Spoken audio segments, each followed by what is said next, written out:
আসসালামু আলাইকুম সুপ্রিয় দর্শক, কেমন আছেন সবাই? আশা করছি সকলে ভালো আছেন। মালয়েশিয়ার কলিং ভিসা সংক্রান্ত বিভিন্ন ধরনের গুরুত্বপূর্ণ আপডেট আপনারা পেতে চাচ্ছেন। আপনারা জানেন যে গতকালকেও কিন্তু বাংলাদেশের প্রবাসী কল্যাণ মন্ত্রীর সাথে এবং এর পাশাপাশি আমাদের যিনি প্রধানমন্ত্রীর উপদেষ্টা আছেন মাহাদি আমিন, তার সাথে দুজন একত্রে মালয়েশিয়ার পুত্রজায়াতে কিন্তু একটা বৈঠক হয় মালয়েশিয়ার যিনি মানব সম্পদ মন্ত্রী আছে তার সাথে। তো তার সাথে মূলত ফাইনাল কী ধরনের সিদ্ধান্ত নেওয়া হয়েছে মালয়েশিয়ার কলিং ভিসা সম্পর্কে আজকের ভিডিওতে সম্পূর্ণভাবে আপনাদের দেখাবো। সঠিক তথ্য কি আছে সেই বিষয়গুলো আপনাদের অবশ্যই আজকের এই ভিডিও থেকে আমরা সঠিকভাবে জানিয়ে দেব।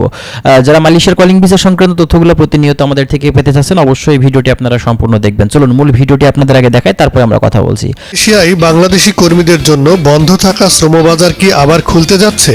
এমন প্রশ্নের মধ্যেই দেশটির প্রশাসনিক রাজধানী পুত্রাজায়ায় অনুষ্ঠিত হয়েছে বাংলাদেশ ও মালয়েশিয়ার উচ্চ পর্যায়ের একটি বৈঠক। মঙ্গলবার দুপুরে শ্রমবাজার ইস্যুতে প্রধানমন্ত্রীর উপদেষ্টা মাহাদি আমিন, প্রবাসী ও বৈদেশিক কর্মসংস্থান মন্ত্রী আরিফুল হক এবং মালয়েশিয়ার মানব সম্পদ মন্ত্রী আর রামানানের মধ্যে এক দ্বিপক্ষীয় বৈঠক অনুষ্ঠিত হয়। বৈঠকের বিষয়টি নিশ্চিত করে মালয়েশিয়ার মানব সম্পদ মন্ত্রী জানান, বাংলাদেশি প্রতিনিধি দলের সাথে শ্রমবাজার পুনরায় চালুর বিভিন্ন দিক নিয়ে ফলপ্রসূ আলোচনা হয়েছে।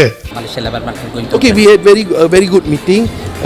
Of course, we have communicated in both directions.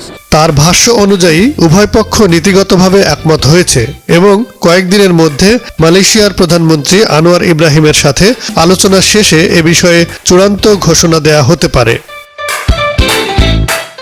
সমঝোতা স্মারক সংশোধনের বিষয়ে রামানান বলেন, বর্তমান MOU এর মেয়াদ ডিসেম্বর পর্যন্ত থাকায় আপাতত তা সংশোধনের প্রয়োজন নেই। The MOU is still valid until end of the year, if I'm not mistaken. But we are not looking so much at the MOU as because both our countries, I think, speaking on behalf of Bangladesh government as well. এদিকে পুরো সফরটি নিয়ে স্বচ্ছতার প্রশ্ন তুলেছে অভিবাসী অধিকার বিষয়ক সংগঠন মাইগ্রেশন ওয়েলফেয়ার নেটওয়ার্ক। সংগঠনটির দাবি, মালয়েশিয়ার শ্রমবাজার কোনো গোপন বিষয় নয়, এটি লাখো বাংলাদেশি কর্মী, তাদের পরিবার এবং দেশের অর্থনীতির সাথে সরাসরি সম্পর্কিত। এজন্য শ্রমবাজার নিয়ে যে কোনো আলোচনা, সমঝোতা কিংবা সিদ্ধান্ত জনগণের সামনে স্বচ্ছভাবে তুলে ধরার আহ্বান জানিয়েছেন তারা। এখন দেখার বিষয়, মালয়েশিয়া সরকার কবে এবং কী শর্তে বাংলাদেশি কর্মীদের জন্য শ্রমবাজার পুনরায় উন্মুক্ত করার আনুষ্ঠানিক ঘোষণা দেয়। তো ভিডিও থেকে আপনারা কিন্তু সম্পূর্ণভাবে বুঝতে পারছেন মালয়েশিয়ার কলিং ভিসার সর্বশেষ পরিস্থিতি এখন কি আছে। নতুন করে এবছরে আমরা কিন্তু আবারও সুযোগ পেয়ে যাচ্ছি এবং আমরা ইনশাআল্লাহ নেক্সট মাসের ভেতরে কিন্তু মেডিকেলটা স্টার্ট করে বাংলাদেশ থেকে যাওয়ার যে প্রক্রিয়াটা সেটা কিন্তু চালু হয়ে যাবে। যেহেতু এই মাসের আর সময় নেই, মাত্র সামনে আর 2 দিন আছে, তো এক্ষেত্রে 2 দিনের ভিতরে কিন্তু কোনো কিছু সম্ভব না। তো এক্ষেত্রে আমরা আশাবাদী যে হয়তো নেক্সট মাসের প্রথম সপ্তাহ থেকেই মেডিকেলটা বা অন্যান্য যে বিষয় আছে আপনার কলিং ভিসা পাঠানোর যে ব্যাপারগুলো, তো সেগুলো ইনশাআল্লাহ চালু হয়ে যাবে এবং বাংলাদেশ থেকে আমরা পুনরায় আবারও কিন্তু সুযোগ পাবো।